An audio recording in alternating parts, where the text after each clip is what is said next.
Magandang umaga! Kumusta po? Narito po ulit ang update natin para sa lagay ng ating panahon. Ngayong umaga po ng July 13, 2026. Sa ngayon po ay patuloy pa rin na habagat ang umiiral dito sa ating bansa, lalo na po sa kanluran ng Luzon.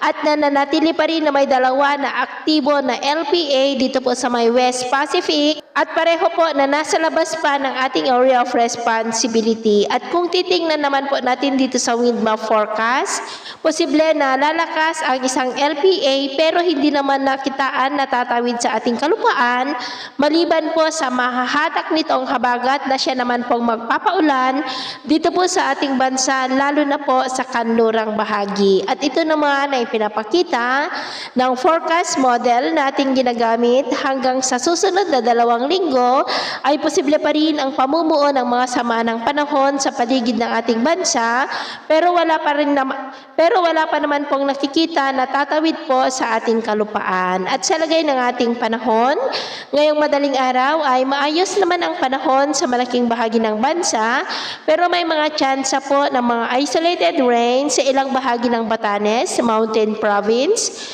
coastal areas ng Pangasinan, Zambales, Bataan, Pampanga, Bulacan, Coron, Occidental Mindoro, Sorsogon, Iloilo, Negros Occidental, Bohol, Leyte, Samar, Sulu Archipelago, Zamboanga Peninsula, Sorsogon, at ilang bahagi po ng Davao. At mamaya ay sisikat ang araw sa malaking bahagi ng bansa, pero may tsansa pa rin ng maulap na kalangitan na minsan ay may mga pulo-pulo na mga pag-uulan sa coastal areas ng Pangasinan, Zambales, Occidental Mindoro, Coron, Iloilo, Sorsogon, Masbate, southern part ng Negros, ilang bahagi ng Cebu, Tagbilaran, Sulu Archipelago, Zamboanga Peninsula, Sorsogon, at ilang bahagi po ng Davao.